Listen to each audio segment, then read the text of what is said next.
Hello everyone. So আজকে কথা বলবো ডোজ কয়েন কি, ডোজ কয়েন নিয়ে কেন এত বেশি হাইপ এবং ডোজ কয়েনের সাথে আপনি পরিচিত কিনা, বা যদিও আপনি পরিচিত না হন কিন্তু আপনি ডোজ কয়েনের লোগোর সাথে পরিচিত। সো কিভাবে আপনি ডোজ কয়েনের লোগোর সাথে পরিচিত বিস্তারিত জানতে হলে আপনাকে ভিডিওর শেষ অবধি দেখতে হবে। এটা একটা লগ বলা যেতে পারে। সো আপনি যদি একটু স্মার্ট হন বা আপনি যদি টেকনোলজি সম্পর্কে ধারণা রাখেন, তাহলে আপনি অন্যতম জনপ্রিয় ক্রিপ্টোকারেন্সি বিটকয়েন নাম শুনেছেন। বিটকয়েন কি, বা আপনি যদি আরেকটু স্মার্ট হন তখন আপনি হয়তো ধারণা রাখতে পারেন হলো বিটকয়েন কি, ক্রিপ্টোকারেন্সি কি, বা বিটকয়েন মাইনিং কি। সো পৃথিবীতে আরেকটা জিনিস আপনি একটু ক্লিয়ার করে রাখি, সেটা হলো পৃথিবীতে শুধুমাত্র বিটকয়েন ক্রিপ্টোকারেন্সি না, বিটকয়েন ছাড়াও পৃথিবীতে হাজার ধরনের ক্রিপ্টোকারেন্সি রয়েছে। যদিও এটা আমরা সচরাচর সবাই জানি না, কেননা রিয়েল ওয়ার্ল্ডে অন্যান্য যে ক্রিপ্টোকারেন্সি রয়েছে সেগুলো বিটকয়েনের মধ্যে এতটা বেশি জনপ্রিয় না অথবা এত বেশি ভ্যালু ক্রিয়েট করে না। সো আপনি হয়তো যদি একটু ঘাটাঘাটি করেন তখন ইথেরিয়ামের কথা জানতে পারবেন, অথবা আপনি হলো আপনার লাইট কয়েনের নাম শুনতে পারেন, অথবা ড্যাশের নাম শুনতে পারেন।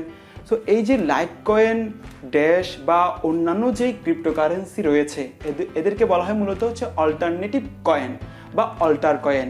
অর্থাৎ বিটকয়েনের পাশাপাশি পৃথিবীতে আরও যে হাজার ধরনের কারেন্সি, ক্রিপ্টোকারেন্সি রয়েছে তাদেরকে বলা হয় অল্টার কয়েন। সো এখন এই যে বিটকয়েন অথবা ডোজ কয়েনের কথা বলছি, তাহলে ডোজ কয়েন কি, বা ডোজ কয়েন শব্দটা কোথা থেকে আসলো, কেন আমরা নিজেরা ডোজ কয়েন না জানলেও এই ডোজ কয়েনের লগোর সাথে পরিচিত, পুরো ভিডিওটা আমি আজকে এক্সপ্লেন করব। ওকে, সো এই বিটকয়েনের জগতে, অর্থাৎ বিটকয়েন হলো একটা ডিসেন্ট্রালাইজড ক্রিপ্টোকারেন্সির কথা যেহেতু আসছে, বিটকয়েন হলো মূলত একটা ডিসেন্ট্রালাইজড কারেন্সি। যে কেউ চাইলে এই ডিসেন্ট্রালাইজড কারেন্সি নিজে অথবা কোনো কোম্পানি তৈরি করতে পারে। এই ডিসেন্ট্রালাইজড কারেন্সি হওয়াতে, যেমন ফেসবুকের তারা নিজেরা কল্পনা করছে একটা লিব্রা নামে তাদের একটা কারেন্সি তৈরি করবে, অর্থাৎ ক্রিপ্টোকারেন্সির মতোই লিব্রা নামে একটা ক্রিপ্টোকারেন্সি তৈরি করবে, যেটা তাদের এই যে ট্রানজ্যাকশনগুলো করার ক্ষেত্রে ব্যবহার করবে। এবং এই যে ক্রিপ্টোকারেন্সির ব্যবহার, ডোজ কয়েন এবং লিব্রা, এই ওভারঅল সব কিছু মিলিয়ে যে কেউ চাইলে কিন্তু নিজেদের প্রয়োজনে বা নিজেদের ব্যবহারের জন্য এই ক্রিপ্টোকারেন্সিগুলো বানাতে পারে। ডোজ কয়েনের, অর্থাৎ এই ডোজ কয়েন ক্রিপ্টোকারেন্সি অন্যান্য ক্রিপ্টোকারেন্সি স্টার্ট হওয়ার বা তাদের স্টার্ট হওয়ার যে ইতিহাস অন্যান্য ক্রিপ্টোকারেন্সি স্টার্ট হওয়ার থেকে আলাদা। আপনি জানলে অবাক হবেন, এই ডোজ কয়েন নামে কোনো যে কারেন্সি থাকবে বা ডোজ কয়েন নামে কেউ যে কোনো কারেন্সি বানাবে এটা সম্পর্কে কারো কোনো আইডিয়া ছিল না। অর্থাৎ যারা বানিয়েছিল তাদের তেমন কোনো আইডিয়া ছিল না। একদম বলতে গেলে মজার ছলে বা একটা জোক থেকেই তৈরি হয়েছিল এই ডোজ কয়েনের শুরু হওয়ার গল্প। কিভাবে? সো তখন হলো অ্যাডোবির ইঞ্জিনিয়ার জ্যাকসন পালমার মজার ছলে, মানে 2013 সালের দিকে ডোজ কয়েন এই যে স্টার্ট হওয়ার গল্পটা বলছি আর কি। তখন 2013 সালের দিকে ডোজ কয়েন বা বিটকয়েন নিয়ে, নট ডোজ কয়েন, বিটকয়েন নিয়ে একটা বেশ হাইপ ছিল, মানে বেশ মার্কেটে একটা বেশ হাইপ চলছিল আর কি। মানে এত বেশি অল্টারনেটিভ কয়েন তৈরি হচ্ছিল, তখন অ্যাডোবি ইঞ্জিনিয়ার জ্যাকসন পালমার মজার ছলে তার টুইটার অ্যাকাউন্টে একটা টুইট করেছিল।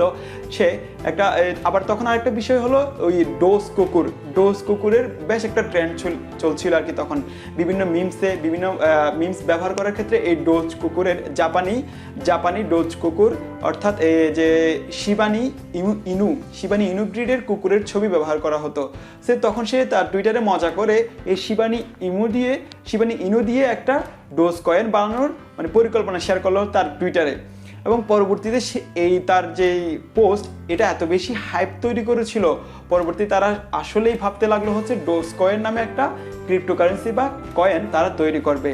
অন্যদিকে পোর্টল্যান্ডে IBM এর ইঞ্জিনিয়ার বিলি মার্কাস, সে নিজে ভাবছিল তার ক্রিপ্টোকারেন্সি নিয়ে একটা প্রোগ্রাম জেনারেট করার, বা সেও ভাবছিল একটা ক্রিপ্টোকারেন্সি নিজের বানানোর জন্য। তো এর পরবর্তীতে তারা এসে তখনকার 2013 সালের চলিত ট্রেন্ড, অর্থাৎ যে ট্রেন্ডটা চলছিল, নাম্বার 1 হচ্ছে বিটকয়েন, মানে অনেকগুলো অল্টারনেটিভ কয়েন তৈরি হচ্ছিল। নাম্বার 2 ওই মিমস, যে ডোজ কুকুরের জাপানি শিবানি ইনু, সে তাই দুইটা জয়েন করে তারা নাম দিল হচ্ছে ডোজ কয়েন। মূলত এই ডোজ কয়েন নামটা হলো তখন 2013 সালের ট্রেন্ড থেকেই মজার ছলেই তৈরি হয়েছিল। সো তারা তৈরি করলো এই ডোজ কয়েন। মানে বিষয়টা এতটাই মানে মজা হাস্যকর যে তারা একটা জোক থেকেই তৈরি হয়ে গেল একটা বিটকয়েন বা ক্রিপ্টোকারেন্সির মতো, এই যে ডোজ কয়েনের মতো একটা ক্রিপ্টোকারেন্সি। সো এর পরবর্তীতে কি হলো, তারা যখন এই ক্রিপ্টোকারেন্সিতে তৈরি করলো, মার্কেটে এত পরিমাণ হাইপ তৈরি হলো, তারা একটা ডোমেইন পারচেজ করেছিল dogecoin.com নামে।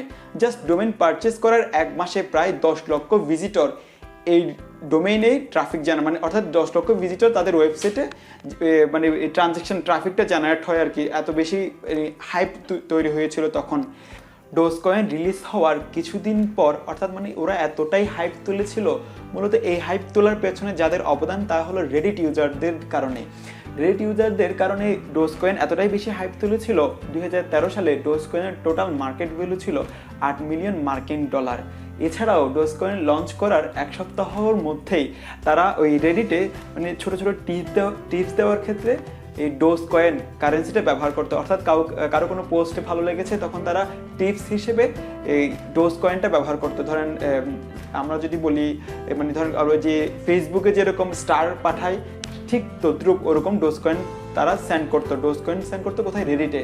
So CoinMarketCap report অনুযায়ী টপ 10 ক্রিপ্টোকারেন্সির মধ্যে ডোজকয়েন অবস্থান করছে। তবে ডোজকয়েনের মার্কেট ভ্যালু এত বেশি নয়। ডোজকয়েনের মার্কেট ভ্যালু বলতে গেলে হচ্ছে 1 সেন্টে বাংলা টাকায় 5 টাকা করে। তবে এই ধরনের ক্রিপ্টোকারেন্সি বা ডোজকয়েন, বিটকয়েন ইত্যাদি বিষয়গুলো নিয়ে তেমন বেশি ভবিষ্যৎ মানে দূরদর্শিতা বা চিন্তা করা বা দূরদর্শী পরিকল্পনা বা দূরদর্শী কথাবার্তা বলা খুব কঠিন হয়ে দাঁড়ায় আর কি। যেহেতু এটা ডিসেন্ট্রালাইজড, প্রথমেই বলেছি আমি, এইগুলো হচ্ছে ডিসেন্ট্রালাইজড কারেন্সি। তবে এই ডিসেন্ট্রালাইজড কারেন্সি হওয়ার পরবর্তীতেও এই ডোজকয়েন কীভাবে কাজ করে, আমি একটা জিনিস আপনাদেরকে একটু ছোট করে বুঝিয়ে বলি। মানে ডিসেন্ট্রালাইজড কীভাবে, জিনিসটা কীরকম, বা এই ধরনের বিটকয়েন বা ক্রিপ্টোকারেন্সিগুলো কীভাবে কাজ করে। আমি ডোজকয়েনের কথা যদি বলি, এই ডোজকয়েন কাজ করে মূলত দুইজন ইউজার, যদি আমি দুইজন ইউজারকে মানে এক্সপ্লেন করি। নাম্বার 1 এ এবং বি। এই এ এবং বি এর কোনো ধরনের তথ্য সংরক্ষণ না করে শুধুমাত্র ট্রানজ্যাকশনটা সংগ্রহ করে, অর্থাৎ পার্সোনাল ব্যক্তিগত তথ্য সংরক্ষণ না করে ট্রানজ্যাকশন, তাদের মধ্যে যেই আদান প্রদান হচ্ছে, মানে যে ট্রানজ্যাকশনটা হচ্ছে সেটাই তারা কি তাদের ওখানে কি রাখে, মানে রিজার্ভ রাখে আর কি, ডাটাটা রিজার্ভ রাখে। যেমন আমরা যদি বলি, আমার হাতে যদি 100 টাকার নোট থাকে বা 500 টাকার নোট থাকে, আমার হাতে যে 500 টাকার নোটটা এসেছে সেটা কয়জনের হাত দিয়ে এসেছে, বা প্রথম শুরুতে কার, মানে এই 500 টাকা কে ব্যবহার করেছিল, এরপরে কার কাছে এসেছে, তো এই হিসেবটা রাখা আমাদের রিয়েল লাইফে খুব কঠিন। কিন্তু এই ডোজকয়েনের বেলায় বা ক্রিপ্টোকারেন্সির বেলায় এই জিনিসটা খুব সহজ। দুইজন ব্যক্তির যে ট্রানজ্যাকশন, সেই ট্রানজ্যাকশন, অর্থাৎ যে ট্রানজ্যাকশনগুলো তারা করে থাকে, মানে ধরেন এই তাদের মধ্যে একটা আদান প্রদান হলো, এই আদান প্রদান ট্রানজ্যাকশন, এই কাজগুলো একটা দল বা একদল লোক এই ট্রানজ্যাকশনগুলো লিপিবদ্ধ করে, তাদেরকে বলা হয় মাইনার। এবং ক্রিপ্টোকারেন্সি বা এই ডোজকয়েনের ভাষায়, এই টেকনোলজির ভাষায় তাদেরকে বলা হচ্ছে মাইনিং। অর্থাৎ আমি যেটা বলেছি বিটকয়েনের মাইনিং, সুতরাং ডোজকয়েনের মাইনিংটাও এভাবে হয়ে থাকে, মাইনারদের বুকে বলা হয় মাইনিং। এই একদল লোক এই যে তথ্য বা ট্রানজ্যাকশনগুলো লিপিবদ্ধ রাখার জন্য কাজ করে যায়। টেকনোলজির ভাষায় তাদেরকে বলা হয় প্রুফ, মানে এই কাজটাকে বলা হচ্ছে প্রুফ অফ ওয়ার্ক। অর্থাৎ প্রত্যেকটাই ট্রানজ্যাকশন একদম এমনভাবে লিপিবদ্ধ, শুরু থেকে কে ব্যবহার করেছে, এরপর কে কার কাছে যাচ্ছে, এরপর আমার কাছে আসতে কতজন থেকে ব্যবহার হয়ে আসছে, এই কারেন্সিটা ইচ অ্যান্ড এভরিথিং, সব কিছু ডাটাটা একদম স্পষ্ট আকারে আপনার লিপিবদ্ধ থাকে। এজন্যই এটাকে টেকনোলজির ভাষায় বলা হচ্ছে প্রুফ অফ ওয়ার্ক। সো এই বিটকয়েন বা ডোজকয়েন বা ক্রিপ্টোকারেন্সি, হাজার ক্রিপ্টোকারেন্সি কিন্তু অলরেডি আমি বলেছি রয়েছে, কিন্তু রিয়েল ওয়ার্ল্ডে ভ্যালু ক্রিয়েট না করার কারণে আমরা এই সম্পর্কে জানি না। মানে যে কয়েকটা জানি, ইথেরিয়াম, তারপরে হচ্ছে লাইটকয়েন, ড্যাশ, এই যেমন ডোজকয়েনের কথা আজকে বললাম। বিশেষত আমরা সবচেয়ে বেশি জনপ্রিয় বিটকয়েনের নামটাই বেশি জানি, কেন এটার রিয়েল ওয়ার্ল্ডে মার্কেট ভ্যালুটাই সবচাইতেই বেশি। বাই দ্য ওয়ে, আমি শুরুতে বলেছিলাম বিটকয়েন, এই যে ডোজকয়েনের সাথে আমরা যদি পরিচিতও না হয়, ডোজকয়েনের লোগোর সাথে কীভাবে পরিচিত। আপনি হয়তো ফেসবুক যখন ব্যবহার করেন তখন খেয়াল করবেন বিভিন্ন মিমসের ক্ষেত্রে একটা কুকুরের ছবি ব্যবহার করা হয়, যেটা হলো জাপানি শিবা ইনু ব্রিডের কুকুর। এই কুকুরের ছবিটা আমরা বিভিন্ন মিমসে মানে ব্যবহার করি।